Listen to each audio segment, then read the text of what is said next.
नेपाल में घर बाहर लोग अपने पराए सब कुछ मिट्टी में मिल गया है। उम्मीदें भी मिट्टी में मिल रही हैं, टूट रही हैं। डराने वाली खबरें लगातार आ रही हैं और वो ये कि आंकड़ा मौत का और ज़्यादा यानी कि 2500 लोगों के मरने की खबर अब तक आई है। मौत का आंकड़ा 2500 को पार कर गया है और ये आंकड़ा लगातार डरा रहा है। जो एक और डराने वाली बात यह है कि इस वक्त काठमांडू में बारिश हो रही है और राहत और बचाव के काम में बारिश बाधा बनी है।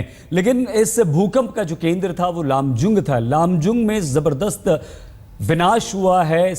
तमाम घर वहाँ पर ध्वस्त हो चुके हैं। जानें इतनी गई हैं कि उनका कोई हिसाब नहीं है। बेघरों का भी कोई हिसाब नहीं। हिसाब लगाना इस वक्त शायद बहुत मुश्किल काम है। आज तक की टीम भी पहुंच चुकी थी लामजुंग।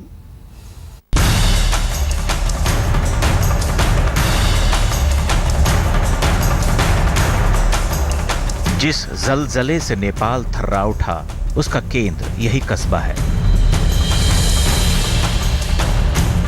ये लामजुंग की तस्वीरें हैं। तबाही की तस्वीरें आप खुद देख सकते हैं। कई मकान ध्वस्त हो चुके हैं, पूरी तरह से मटियामेट, कुछ भी बाकी नहीं है। तबाही के नज़ारे का मंजर आप ये देख सकते हैं अपने सामने।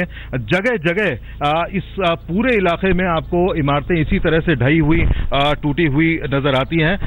ये मेन टाउन का एरिया है जहां पर ज़्यादातर जो इमारतें हैं वो सीमेंट की बनी हुई हैं, अच्छे ईंटों की बनी हुई हैं। शायद इस वजह से नुकसान यहाँ थोड़ा सा कम है, लेकिन इसके आसपास के गाँव के जो इलाके हैं वहाँ सबसे ज़्यादा नुकसान हुआ है।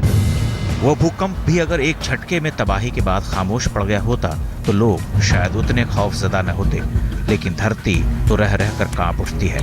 नेपाल छोटे बड़े झटकों को मिलाकर 45 बार कांप चुका है और बार बार धरती का करवट बदलना इनकी नींद उड़ा रहा है। तो आज तक इतना उम्र हो गया, पहली बार इतना मंजर हमने महसूस किया है कि घर से निकल के बाहर दौड़ना पड़ा कि सबसे चिल्ला के बाहर आओ, भूचाल आ गया है करके बाहर के रास्ता हम पहली बार देखे आज तक अपनी लाइफ में। लामजुंग में हालत ये है कि लोग घरों से बाहर शिविर लगाकर सो रहे हैं। घर की दीवारें डराती हैं, बाहर खुले आसमान के नीचे सुकून है। काठमांडू से 80 किलोमीटर दूर इस कस्बे में फिलहाल कोई राहत नहीं पहुंची है। पानी बिजली की समस्या खड़ी हो गई है। फोन का नेटवर्क भी ठीक से काम नहीं कर रहा। कल तो फोन भी काम नहीं कर रहा था। सब लोग इतना तरस गए थे, इतना डर गए थे, क्या बताए। अब तो फोन भी काम कर रहा है, जगह जगह का खबर पता लग रहा है, सब लोग एक ही जगह पर बैठ रहा है। लामजुंग जिले की आबादी 2.25 लाख के करीब है। भूकंप से मची तबाही ने यहाँ कई परिवारों को ऐसे घाव दिए हैं जो ताउम्र नहीं भर सकते। हिमालय की गोद में बसा लामजुंग आमतौर पर सैलानियों से आबाद रहता है, लेकिन अब सिसकियां सुनाई देती हैं।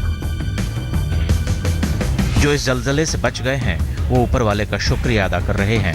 तबाह जीवन के टूटे सिरों को फिर से किसी तरह से जोड़ दिया जाएगा। आमिर हक, लामजुंग, आज तक।